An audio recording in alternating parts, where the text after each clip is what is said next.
Hey, what's up? Silas here. So, in this video, I'm going to be talking about issues with African Americans in the United States of America. Again, it's going to be some of that and just the perception of it. I talked about this a bit in my previous video, asking the question that if slavery today in the United States of America is not a choice, then are immigrants actually choosing, black immigrants, Negro immigrants, are they choosing slavery if they come to the United States of America?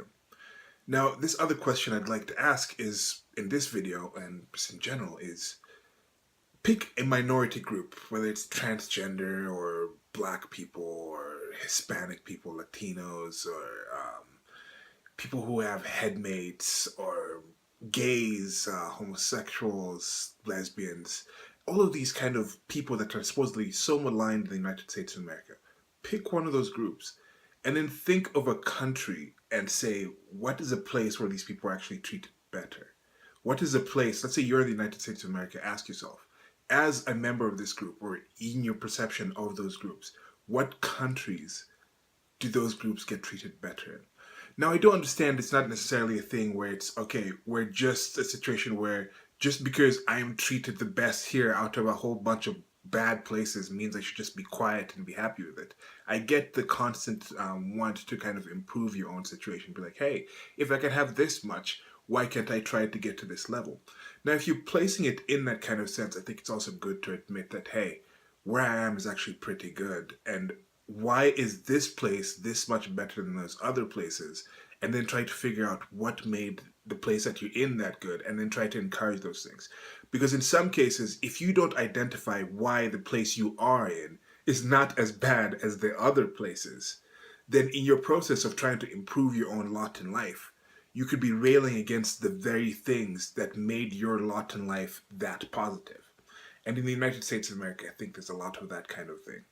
Where, for example, I think the recent history that it's had with slavery, the recent very public history, and I talked about this in a previous video about why white slavery, that transatlantic slavery, especially to the United States of America, is always going to be worse than any other slavery, even the slaveries that were categorically worse, that I think we have figured out are pretty much worse, like this, the trans-Saharan slave trade. I think there's a lot of castration involved in that. There's a lot of killing of the children from the concubines and things like that. That's why you don't necessarily see any sizable sub-Saharan African Negro populations of ancestry, sorry, of recent ancestry of those populations. You don't see descendants of slaves in these areas in the Middle East because there wasn't that much actual maintenance of that population once they actually got to the Middle East. So you have that kind of situation. Whereas in United States of America, North America, you see it. I don't know how much it was in Canada, but you definitely see it in South America. The whole like Latino thing. That's another thing with that whole Latino term. They use the term Latino, and it's like, okay, what does that exactly mean? Is that a race? It's not really a race when you talk about this, because it's people who are like Spanish descendants from just like the Spanish conquistadors and the people who came and settled there and settled or took over the place. Then there's the mestizo mixes, who are the mixes of the Spanish and the Spaniards and other races with the local populations. And there's still the people who are still pretty straight from the local populations, who's actually, those people who are actually descendants from the local populations are a lot genetically different from the actual Spaniards. Yet everybody comes up and they just call them Latino. And that's another thing, it's a very mixed race, if there is a kind of race to be called it. But I guess that's a similar thing with like when you talk about whites. That's also rather mixed. And then hey, even when you talk about blacks, people in the United States of America say black, but then I guess it's mostly Western Africa. The people who came when the transatlantic slave trade. But then now you mixing in people who are recent immigrants from other areas, because when you come to Africa, there's different tribes. Here in Kenya, as I've mentioned before, over 40 tribes, very distinct in some cases that don't like intermixing. It's kind of a situation where now with the kids coming up with the generation, my generation, and somewhat less my parents' generation, because a lot of them still grew up in the countryside. But you have my generation who have grown up in Nairobi proper. And I'm trying to think of the people that I know, how many of them actually went out to other races to have marriages. I know with a few of my cousins it's happened, but in general, a few of my cousins have even gone out of the country to have marriages. But people are starting to get the situation where they're growing up with people from other tribes, and now there's more intermixing with that kind of things. So it's getting to the point where I think there'll be more people who have their identity more towards the nation of Kenya than it will be to the tribe. So anyway, perceptions in the United States of America. Previous video I talked about why is it that people are taking the top 1% of white people and trying to deal with entire white people over that, and then taking the bottom percentage of how black people are treated and then trying to take that whole experience. How I've talked about in previous videos with this first story about how some people are talking about how we need more Jesus to save the West. But then you also have a situation where the African American community in the United States of America, I think, is proportionately a lot more Christian than the white community, than I think any other community in total. And okay, maybe the Jewish community is the only one that's more religious than the African American community, than the black community in the United States of America. But then there's this story, and we're to get into why this is very frustrating, how the conflation of numbers of people's situations, why do some people seem to really seek, why do some people really ignore some things about reality, and why do some people highlight other things? And whether this is to make their reality better or their reality negative. As I read the story, kind of think about why, what when I read a story like this, I just have some questions to myself. And it's like, why are you doing this? Why would you do this? But anyway, so here, this is NAACP president claims he was profiled on Stop, and then the chief releases a video. There's going to be a link to this article before. This is the alleged interaction between South Carolina NAACP president, Reverend Rev Moultrie. This is the president. This is the president of the NAACP chapter in South Carolina, and the NAACP is a national alliance for the advancement of colored people. Although with some of the things that the NAACP has been doing recently, I think it should change its name to the NAAPCPC. So it's like the National Alliance for the Advancement of Politically Correct People of Color, or People of Color Political Correctness, or something like that, because I think it would be more welcoming of just the kind of PC, social justice warrior type of environment. They can bring in a lot of people. They can become a lot more intersectional, and kind of bring in people and just be more open, because that's what this whole field is about these days. It's about bringing in people in, not being racist. I guess it's not really racist if you say this is for people of color only and you say like white people are out. Do Asians count as people of color? I guess it's not the white Asians or the white Hispanics and things like. Okay, anyway, so coming back to this, this is an account that was posted on Reverend. So Reverend is a man of God. Remember, this is a man of God, NAACP president, supposed to be a very respected man, and in this account he's very disrespected. And then he went on, I think it was Facebook, April 13th, and he posted this. This happened during a traffic stop. I might do some voices, I might not. I might start some voices and then like stop somewhere between it. But anyway, so when it says me here, that's going to be Reverend Rev Moultrie. Moultrie, this is a Cajun name, and he's from the South and stuff, South Carolina. Yeah. So anyway, so yeah, people of color. So the whole people of color thing, so the mixing of the people, but then the bringing in Latinos in, and then Latinos, it's like there's the Spanish people, descendants of Spanish people, the Spaniards, who are essentially European. There was this other post recently where somebody's talking about how white people trying to take Spanish language, trying to take the language, appropriate other people's cultures. They should speak European languages instead of speaking Spanish. And Spanish Spain is a country in Europe. It's, America sometimes. Like, is this America? This question. Is this really what America is like? Is America really as bad as people are saying? This is one question you ask yourself. But anyway, so there's a mix there, and then you have the people who are mixed in with the local populations, and then the local population, the descendants who are descendants just from the Incans and the Mayans and these kind of tribes that are there, they're actually genetically as different from African Americans, from black people, from people in Africa as there are in people in Europe. Yet those people have mixed into the populations in South America, and they're all called Latin when they come up. And it's the same thing with white people. There's a lot of intermixing where like there's different countries that are very distinct. Like the Scandinavians look very different from the Mediterraneans. They've all mixed up and they're just called like white in general. Then when you come to Africa itself as well, there's also different tribes and things like that.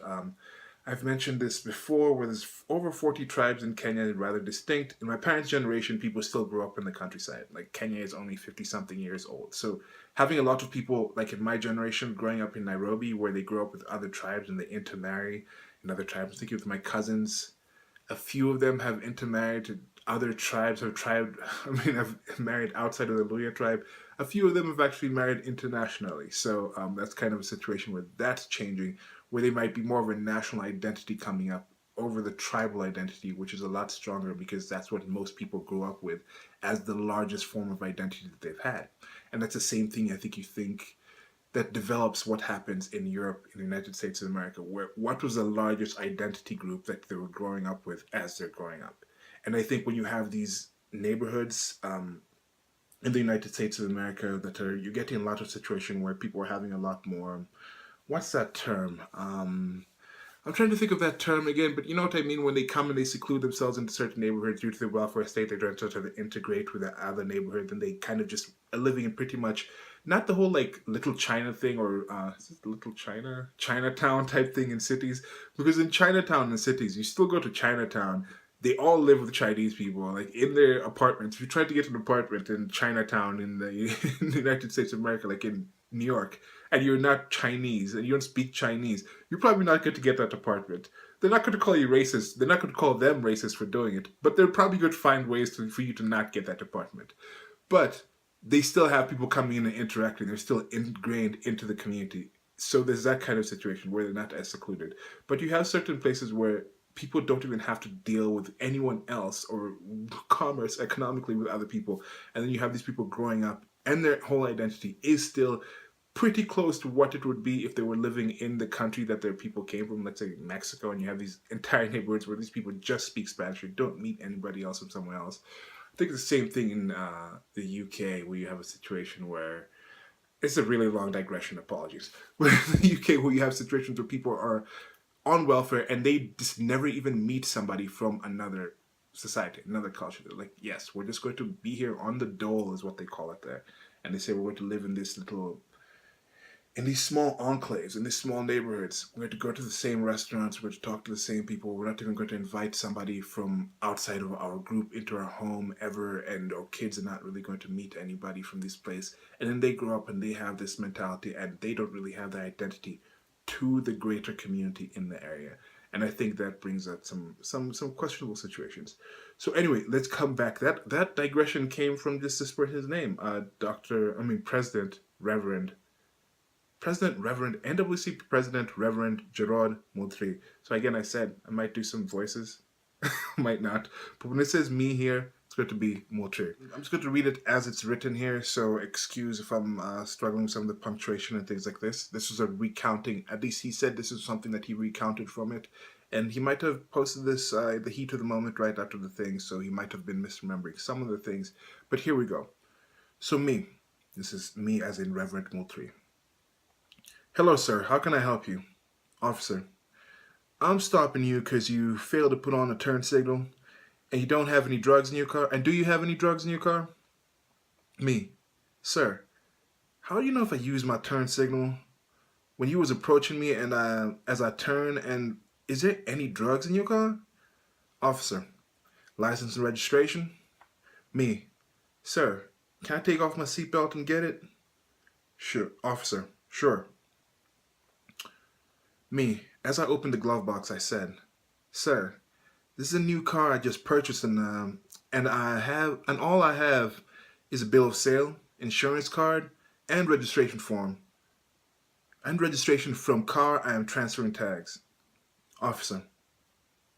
Okay, where you work and who car is this? And why are you in this neighborhood? Me. Sir, I'm a pastor and I live in the house on the left. Officer. And I guess I am the Bill Gates. Me. Sir, What's the problem? Officer, I asked, I asked who car for the last time and why you in this neighborhood. Me, I told you for the last time who car and where I live. As my neighborhood starts to come to their house, come out, as my neighborhood starts to come out their house.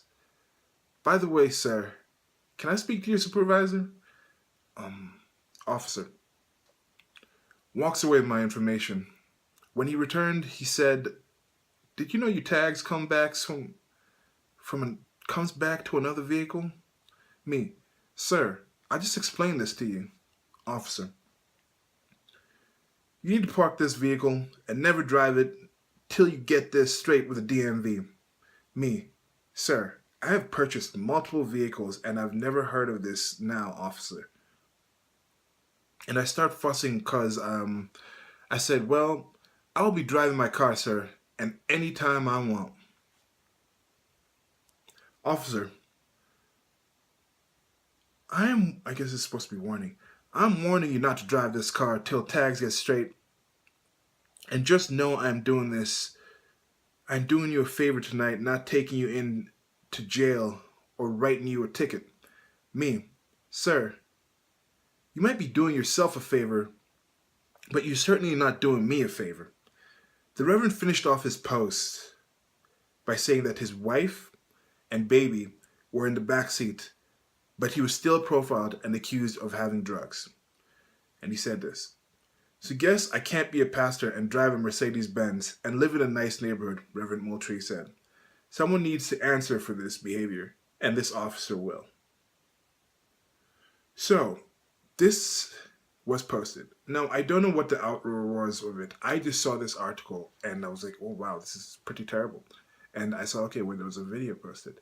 And when you see the actual video of what happened at this stop, I mean, in these kind of situations, I don't get this. This is what I was asking. Why do people come up and embellish this? Why do people focus? None of this happened. And this is a reverend. And I was kind of just joking around like, oh yeah, reverends. These are people who read made up stories and they're supposed to teach you something from it. Because, okay, I don't necessarily believe that the Bible, things that happen, that are written in the Bible actually happened. But it makes sense to have somebody. I understand, like, yes, these are stories you can learn from. So maybe he's kind of in a situation where he's used to being like, look, I can make a story that I can teach something. But what are you supposed to teach someone with this? And when you have situations like this, when you have a man like this coming out and posting this out there, how many people actually hear the story and never hear the retraction, never watch the video coming out and just posting this man out as an outright liar? How does this expose actual people? You know, I used to think like, oh, this is going to be a terrible thing because someone like this is going to discount the many people in the NAACP who are actually doing good work. And I'm wondering how many of them actually are doing good work. And if you have an institution where you can have somebody like this who's just outright race baiting, who's outright making this up, who's outright undermining the situations when there are actually situations where racism might actually occur and hurt those people, when if something actual racist happens to you, if an actual injustice happens to you, and you have these people who are making these things up out there, then people will remember what these people made up and be like, hey, maybe you're completely just overblowing this thing. And then in the situation where in the United States of America where it doesn't happen that much, why do people seem to want it to happen this much? Why would you go out there and make this up? And thank whoever, I mean, the thing is, I think it was people in groups like the NAACP, people in the minority communities, people in other communities who were saying, hey, we should have body cams out. And I think that's a great idea to finally have that these police are actually walking around with body cams. I don't know if this man actually was aware of it. He can't have been aware of the body cam, can he? To have made this story up and then they release the body cam footage and it's just pretty much a straight common stop. You can't really tell. Maybe he just thought that, look, I know the reason I was stopped. He's just in that mentality where he's like, the reason I was stopped is because I'm black in a Mercedes. And police stop people for multiple reasons, but you cannot tell any reason from the actual interaction in the video, from the body cam footage. And it's just so frustrating that this kind of person will actually come out and do this. And they say in the article, When I saw the video, I was shocked that someone who was supposedly a community leader, a pastor, and head of the NAACP would just come out and tell a blatant lie. It bothered me. It really bothered me. Thinking about the racial unrest it could have cost the community, and it's troubling to me that someone who held a position like that would come out and just tell a lie, Brown told the PDE. So that's Chief Billy Brown. This is the Timmonsville police chief, and he came out with this, and apparently here it was released before there was actually a lot of negativity in the community. But this is the kind of thing I am not surprised. From what I've seen on the political left, and the NAACP definitely is on the political left. And it's another question for the people. Like, people are talking about, oh, we need more Jesus, we need more Christ, but the African American community, the black community is more, votes at least more for the left, even though they might be actually more conservative. Personally, I don't know. No, I'm not going to go there and say they're more conservative the way they grow, the way they actually live, because there's some parts that are conservative and there's some parts that are not. Like the high rates of single parenthood in certain parts of the African American community is not really a conservative thing. But then now I'm wondering, the groups of white people that do have single parenthood in the situations, like, are they voting more Democrat? I don't know. It's a situation where it's not really as instructive to think of things on racial basis, but more on like economical, class, financial basis and things like that, on how people vote for things. But anyway, very frustrating with this thing. But I'm not surprised, because the NAACP and people like this have been race baiting. They have been fanning the flames of this kind of thing. So it's not necessarily that surprising to see that this has happened. Because when you have accusations of racism coming out for just like the most minor things, like I just saw this thing, and this is the kind of thing I'm just wondering, like, is this Black American privilege? Is it Black American privilege to be able to, first of all, afford a Mercedes Benz and live in whatever neighborhood that you have the access to Facebook, have the people who are out there who are actually going to go out there. I don't know if this man's going to be charged, this Reverend's going to be charged and thrown in jail for this false accusation and potential race baiting, causing riots and things like that. But I don't know what's going to happen from this. That you could come out and do that, or even consider some of these things racist, when other people are still dealing with actual chattel slavery, when you have people actually dealing with actual issues. That has to be some kind of first world privilege. It's kind of first world protest. This is the kind of thing that comes from that. Where this, so Ohio State's Nick Bosa says Black Panther is the worst Marvel movie over time and calls Kaepernick a clown in some tweets. And then the reaction from some people, now this is an article I saw on Breitbart.com, there's also going to be a link below to all these articles that I'm talking about. So the opinion brought disapproval from the Twitterverse, as it's written here. And now this is also the focusing on it. This is an America thing. Now Breitbart is more a politically right site. It admits it. This is our bias. We're politically right. We're pro-Trump. We come from this kind of side. Okay. They're kind of saying that they came out as a counterbalance to to the politically left-biased media. And most media that's biased to the left doesn't come out and admit. CNN, perfect example of that. They say, oh, we're just fair and balanced, when they're just blatantly over to the left. They're blatantly carrying water for the political left. And it's mouthpiece. They actually are the political left. It's ridiculous. It's comical how blatant it is and how they just come out. Just admit it. We don't really care about it. Just admit it, come out with it, and run with it. But so seeing the way this site covers this, they're focusing on this. Few people who wrote this. So can't wait until next year's draft. This is Blake Henson. Can't wait until next year's draft, where everyone's talking and asking about why Nick is falling, and people can refer back to these unnecessary hot takes. So this person is talking about how Nick Bosa is saying in the Black Panther movie, and Nick Bosa, or you who don't know, let's get a picture of him up, maybe. His brother's already playing for the San Diego Chargers. He plays at Ohio State. He's white, Bosa. Bosa, is that Italian? I don't know. I think it might be Italian descent. But anyway, he's projected to be one of the top draft picks. And now they're thinking, like, saying Black Panther the movie is what's the worst of all time. It's actually going to drop his stock. Why? And then he's saying, okay, Blake Henson again, commenting on the only Black Marvel movie does, because Nick Bosa responded actually, and he said, because movie opinions affect draft stock. And he said effect instead of, effect draft stock. So, Commenting only on the only black movie does, Fulio. Your opinion is not that important that you need to tweet about the only black Marvel movie. So Blake Hinson, as I posted out in this one video about Black Panther, how people just took in this thing like, oh, Black Panther is about blackness, it's about the black community, it's putting us up there, with people catching too many feelings of it. So Nick Bosa could write this about the movie, and he dislikes it. What does it have to do with it being black? Um, but this man is focusing on this. First of all, he's saying your opinion is not that important, so you don't have to post it. Yet Blake Hinson is also saying that his opinion is important enough to drop his draft stock. So which one is it? Where's the consistency here? So Billy Grimm. So I take it you didn't see Iron Man 3, Thor 3, or Guardians 2. Now, okay, Guardians 2 was maybe a little less than the first one. Thor 3 was amazing. I really liked Thor Ragnarok. And then that was amazing. Movie was amazing. I don't know what he's writing about here. Iron Man 3, yeah, that was kind of low, but kind of had that payoff at the end with a bunch of suits. So I get those three going down there. So he said, never saw it. And then it's like, how can you dub a movie the worst Marvel movie of all time without seeing all the Marvel movies? Kind of dumb. It's like, no, you can totally do that. I could see two Disney movies and say, like, okay, the one that I haven't seen, the worst of the two is the worst Disney movie of all time. I could be wrong, because there could be worse ones, but from what you've seen, people say that all the time. I think it's ridiculous. So anyway, he has other posts out here, and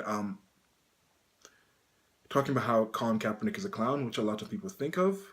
He posted a photo here with Donald J. Trump, with the 40th president, Ronald Reagan, who is really liked by people on the political right, even though he's had some issues. There's one thing, I think he's the one who kind of initiated the whole immigration, because immigration is a big thing on the right now. It's a big thing politically in the United States of America.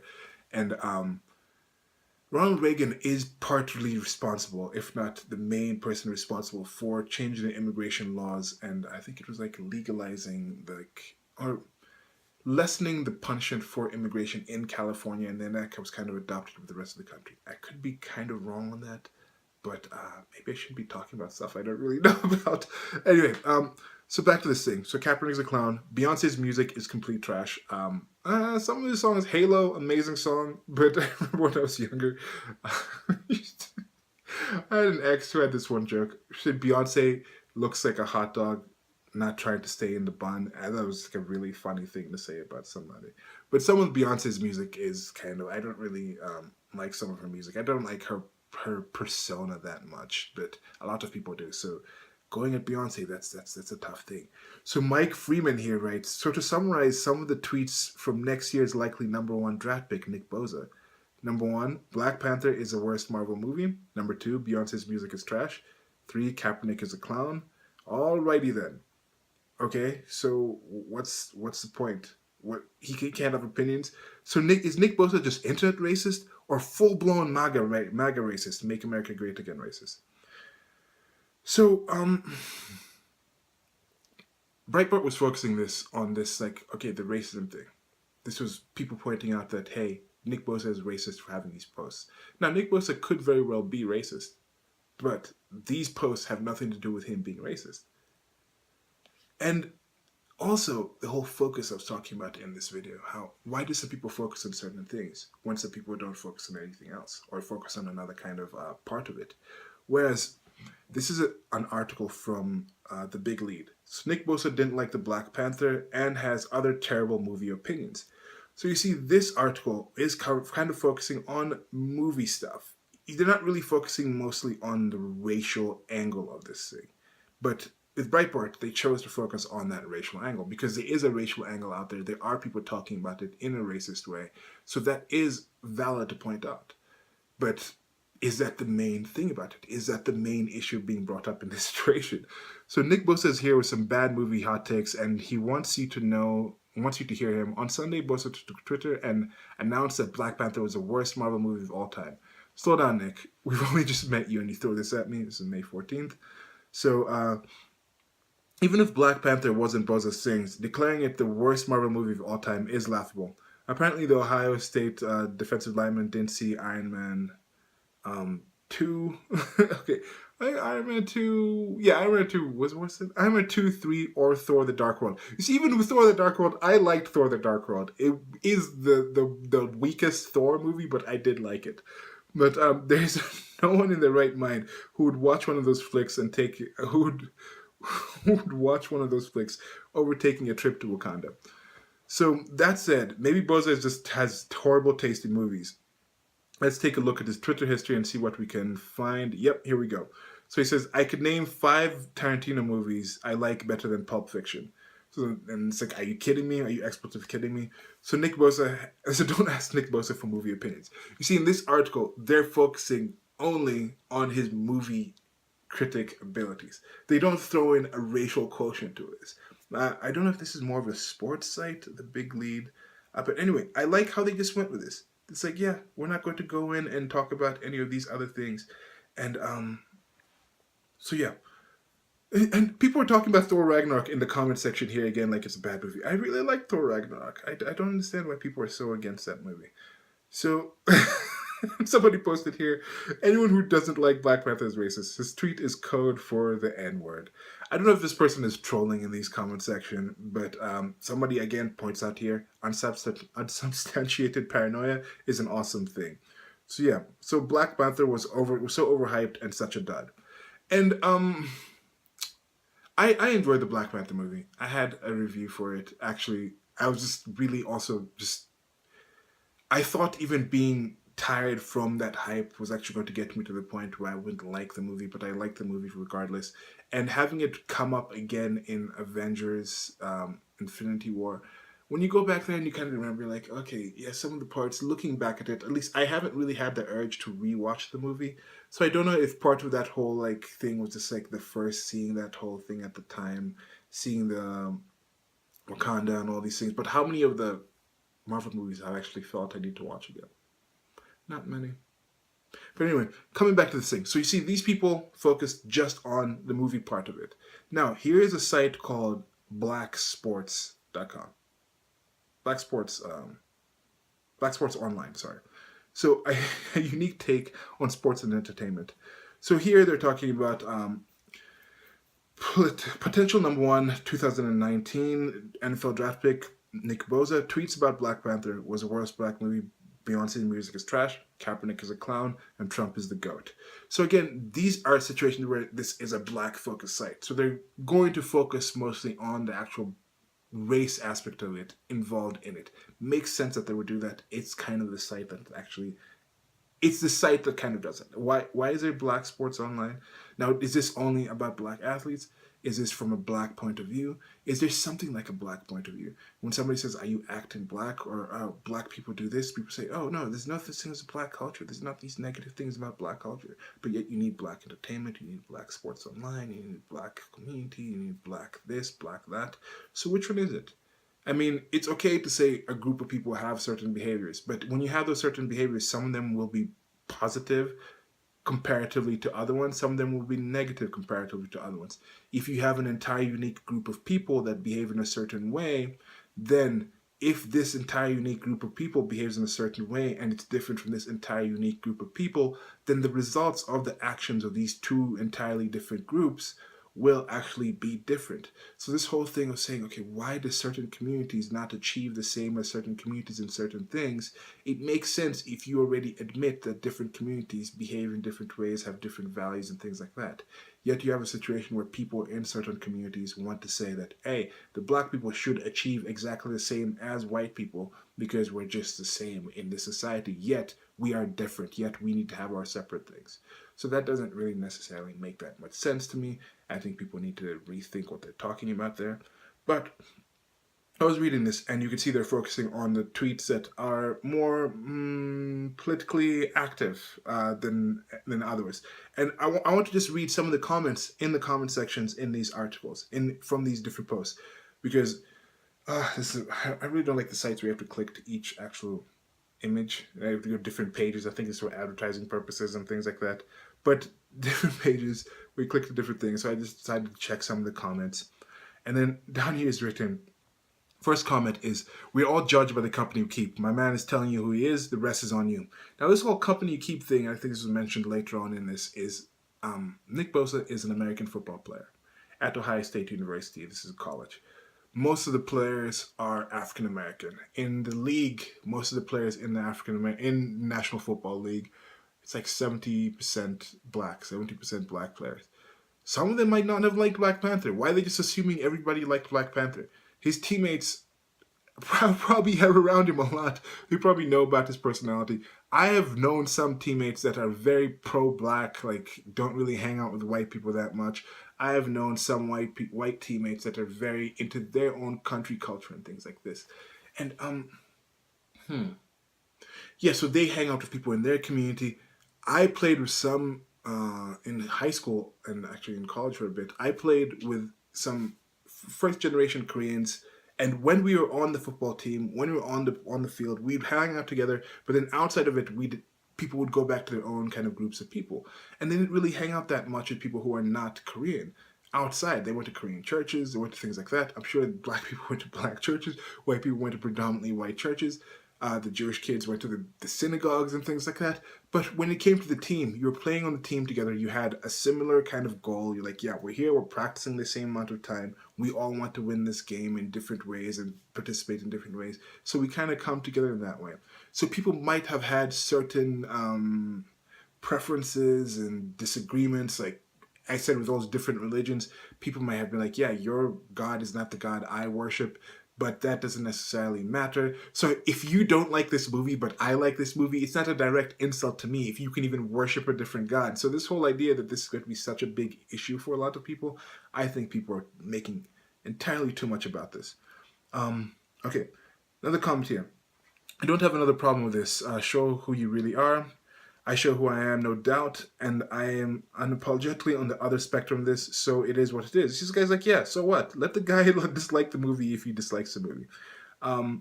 See some other comments here. Everyone is entitled to their opinion. I'm glad it's out in the open, so when he gets popped in the NFL, he shouldn't be surprised. So this person is thinking like, yeah, we have African Americans who are so violent and angry that they would actually pop, like popped is some kind of, I mean, popped isn't getting shot or things like that, but there's some kind of like, someone's going to come at you, someone's going to attack you some way, confront you, aggress towards you, because you said Beyonce's music is trash and Colin Kaepernick is a clown and you like Trump. So yeah, that's saying a lot about what they think about the African Americans and black people in the NFL. Right? They're thinking these people are very unsettled and things like that. Someone's like, I hope he'll get drafted, he'll learn. What kind of threat is that? Anyway, then everyone doesn't think like him. Black Panther made millions. Yeah, it doesn't matter. Even if he disliked it, he's not going to take away from the people who liked the movie. He's not going to take the money away from the people that already paid for it. I mean, the people who made the money from the movie. So why do people really care that much? So the not so surprising thing about this is that he's comfortable to say those things on a team full of black players, and they'll probably come to his defense. You see, the not so surprising thing about this. You see, I don't know if the person is not surprised about this or he is surprised about this. I don't know what the wording with this thing is. Anyway, but yeah, as I mentioned before, people will go on the team thing and rally up together because you don't have to like the same things that you like. I've known people who are on the team who I just listen to hip hop. That's all I listen to. I've never listened to anything else. And these other people, like, I listen to country music. That's all I listen to. I've never listened to anything else. My personal experience from playing in a small school in West Virginia was I listened to a lot of different kinds of music before I got there. But once I actually got to know people in this community, people from the countryside, and I got to know them as people and value them, their personality, then I could kind of vibe more with the music that they were listening to. Then I kind of got more into country music. And that's one thing I was wondering, with the whole situation with this Is America video with Childish Gambino, where people were watching it and saying, oh, this has taught me about America. And I'm like, how are you watching videos like that and learning things from entertainment in that form? Whereas for me, it's more like I meet the person, and then once I get to know the culture, the community, or the people that kind of music, that kind of entertainment, that kind of expression is coming from, then I can kind of appreciate that music more. And that's kind of the situation where people seem to use music, entertainment as an entrance into a community versus understanding, where I more see the entertainment more as an expression of that community. I don't know if that's the same thing. What do you guys think about that? Have you guys seen something created by a certain community that you're not familiar with that has taught you more about that community? Or do you learn more about that community by meeting somebody in the community first, and then you understand more about the things that they express, about their language, about their communication? How has it been for you? So anyway, so someone's like, he spoke his opinion, stop hating. He'll get touched up in the locker room next season. Again, this is the whole thing where he'll get harassed for saying this. He'll make a good Dallas Cowboy or New England Patriot. So I guess they're talking about these are the teams. Maybe these are the teams where they don't really support. But the Dallas Cowboys, then Jerry Jones take a knee with the rest of the team. But yeah, I don't know. Didn't he go to the Raiders? I think they're talking about his brother. Now let's see some more comments. And what I liked about this in general was, this is Black Sports Online. So this might be something that's kind of twisted towards Black people, but to have this many people in the Black community, ostensibly in the Black community, at least who are targeted enough to go to Black Sports Online, were not just like, yes, this guy is racist. And again, the article just kind of posted the tweets. It didn't actually say anything. Like the actual writing in the article is, we didn't even have to wait until 2019 NFL draft to see Nick Bosa's tweet come to light. It appears that the younger Bosa is full of MAGA. This won't hurt his draft stock because all the NFL owners are MAGA as well. So he probably is guaranteed to go number one now. He has tried to delete the tweets, but nothing is truly deleted on social media. Flip the pages to see some of his MAGA takes. So they're saying all of this is Make America Great Again. If you think Beyonce's music is trash, you are automatically a Trump supporter. If you think Black Panther is automatically MAGA Trump supporter. If you think Kaepernick is a clown, automatically Trump supporter. Like if you think Trump is a goat, you probably do think he is. You probably are a Trump supporter. But anyway, MAGA is just an insult now. So even they try to kind of put that out there and say, look, this is a negative thing. They're talking about how all of the NFL owners are MAGA as well. Now, I know the guy who just bought the the Carolina Panthers, I think it's on record of him talking about how Trump is an imbecile or something. So at least one of them isn't. I know there's a lot of more woke people in the NFL in the leadership, but as I've talked about this before, the thing with the NFL leaders, they're not hiring Kaepernick because of some kind of like being against what he's doing. It's the bottom line. They're running a business. If you want to do these protests and events all off the field, if you want to spend your entire time off the field, walking in marches, Black Lives Matter, all these kind of things, do it. But if it's hurting your actual performance on the field, that's going to be an issue. If going on the field during the time when they're paying you to be on the field and taking a knee is actually hurting the television, hurting the money they get from television, from advertising, if it's hurting the number of people coming to the games, it's going to affect their bottom line. They care about that over your whole like political grandstanding. And then what is the actual issue that you're actually protesting about?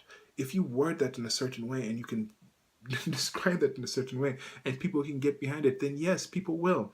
So anyway, as you can see, this site did actually prime people to look at this on a whole like, oh, this guy is a racist thing, and they're just assuming that people reading this site are not supporters of Trump, because people are going, this is MAGA, we're against this, grr.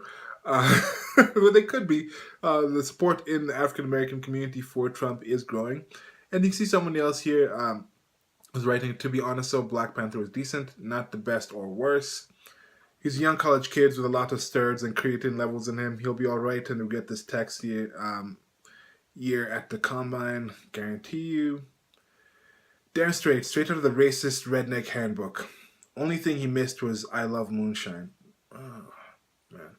So, you see, like, if this was on the other side, this would be straight up the hood, this ghetto hood handbook. Only thing he missed was I love scissor. Like, if that's written, if there was like a white sports online and then somebody came out and said Thor Ragnarok was stupid because of who cares about Scandinavian, like, mythology, and then someone would be like, yeah, all he cares about is scissor. Like, no, who cares about these things? Then I think this is the best comment. So he has an opinion and Black America don't like it. Ah, yes, he's white and can have an opinion too. Just like all the racist comments I see in here towards white people. That's wrong. So, yeah, there's a double standard when it comes to these things. What team he went to. So somebody read this. See, somebody just, this what team he went to. They didn't even ask. It's written in the article that this is a draft pick for the next year. And I know this, maybe this is why people, as I mentioned before, people repeat certain things over and over again before they actually get to the article for people to actually absorb it. Because people might just come, read the headline, like, oh man, this is horrible. And then just jump to the tweets and like, oh God, I'm just now. And then jump to the comments and then put their comment down. Like, what team did he go for? Now, if you actually read the article, you'd know that he's still playing at Ohio State. Um, so yeah. So somebody's like, don't care. And then it's here. And after the majority of black players left cap out to dry, the NFL and white players, no, nothing will happen. So they're saying, yeah, that people let cap out to dry Kaepernick. And with the Kaepernick thing, as I've mentioned in previous videos, I don't understand. Kaepernick is saying, not going to stand up. I'm going to take a knee. I can't stand up for a flag, for a country that does not support black people. This was a paraphrasing of what he said. He clearly said that. Now, has he mentioned how black people are not supported? Is it the way the Reverend, is it what the Reverend said? Embellishing stories, because that's what I've seen from my experience, is a lot of the situations that Black Lives Matter have gotten up in arms about, that these people of color, these communities, these social justice warriors, these politically correct groups have gotten up in arms with, have not been that solid when you actually look at it. You look at the people they're standing up with, you look at the situations, something comes out and it's completely refuted, and they keep going with it. The hands up don't hit is a major thing that was in there.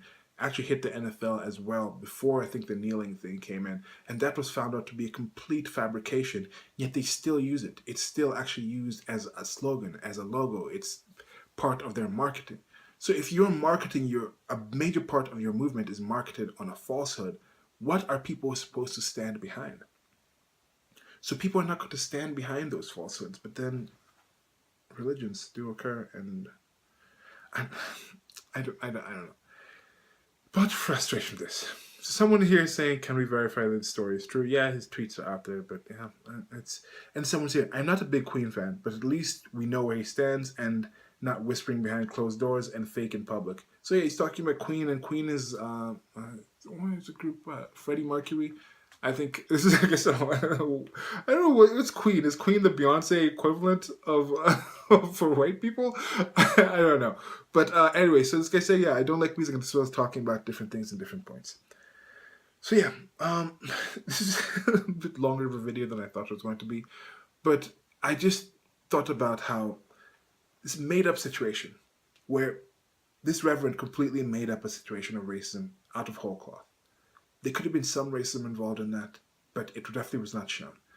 I'm wondering, does the Reverend really understand what he's doing, the position that he's in? I think he does. I think he does that on purpose. He wants to gin this thing up in the society. But why?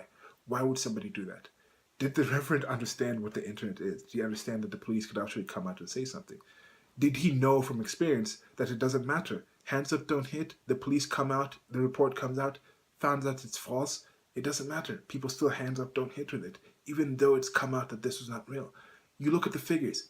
Black people are treated this way by police. They're mistreated in a certain way. It comes out that, hey, African Americans actually interact with the police a lot higher, at a higher rate than any other race. If you look at all the actual interactions, like, okay, you look at the situation and you say, okay, if it's completely racist, then you'd say that 10 times African Americans, black people, interact with police. 10 times white people interact with police. Then when the African Americans are shot or some violence occurs to them 3 out of those 10 times, then with white people, it's 1 out of 10 times. Then you could say that, yes, there might be an issue there. Why are these people doing this? Now, you'd have to go and find, is it the same exact crimes? Because if somebody is interacting with somebody for shoplifting and things like that, or for tax fraud, tax evasion and things like that, if 10 of those times are tax evasion in one group and then the other group is armed robbery, then when it comes down to it, that's going to explain those 3 incidents of violence versus 1 incident of violence a lot higher than the actual race of those people. So you have to account for that. So let's say you say 10 issues of armed robbery with white people and 10 issues of armed robbery with black people, and you have a situation where 5 of the black people are shot at and only 1 of the white person is shot at, and these cops are it's white cops on all situations, then you could say, okay, maybe there's something there. But when you look at it and you see there's different crime rates, different types of crimes, and you look at the situation where the 10 incidents of armed robbery by white people and the 10 incidents of armed robbery by black people, the amount of times they're shot at is pretty much exactly the same. It's just different communities, different groups of people. As these people have mentioned, black sports online. If there's like a black crime online, you look at the statistics of that, you look at the type of crime that's committed there, it's going to be a different crime, higher rate. So when you see those figures, Harvard comes up with a study that says there's no racial bias in policing. If anything, there's actually a situation where people go and they say, okay, I am a white policeman, that's a black criminal. I have to actually dial myself down in case I actually get a charge, in case this turns into a racial kind of situation. They've shown situations that female police actually shoot at higher rates because the female police are in general weaker, smaller, and they feel the threat at a higher rate, where the male policeman, right or wrong, may feel that they have the physicality to de-escalate the situation, or at least to de-escalate the situation without going to violence. I don't know if they've actually done studies on figures, or do African American policemen actually shoot black people at a higher rate than white people, than white policemen shoot black people, people of color, things like that. There's probably some studies out there with those things. But following that whole thing of just making up things from whole cloth, then you go to the next thing of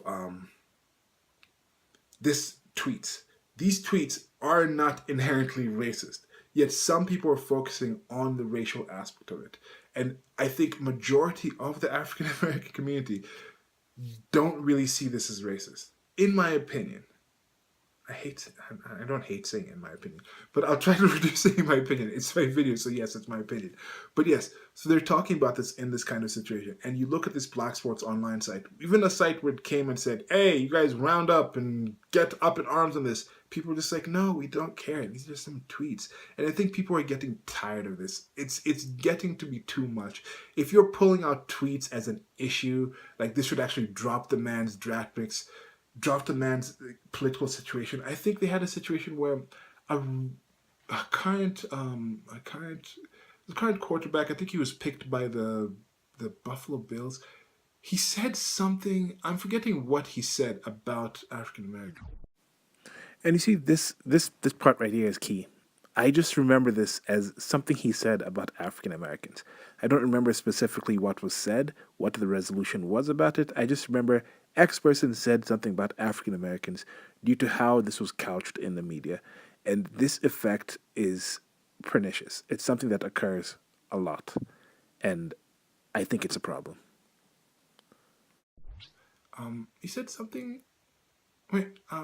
So this also reminds me of these recent tweets that Josh Allen made. Okay, not recent tweets, but they came out, and these are tweets that he made in high school where he says the N-word he says niggas in slang in different tweets, and then being asked, oh, why are you so white? And he says, oh, if it ain't white, it ain't right. He posts this in a tweet, and these came out, and these were supposedly so racist, and we're going to have people in the locker room come up and question him. And there might be people who do come up and question him, but I think it's a kind of situation where, is that really racist? Is posting something, is quoting something, is saying these slang things actually racist about the person?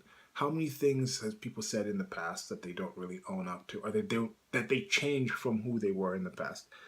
But yeah, it's just a general frustration thing. And I'm going to wind this video down here.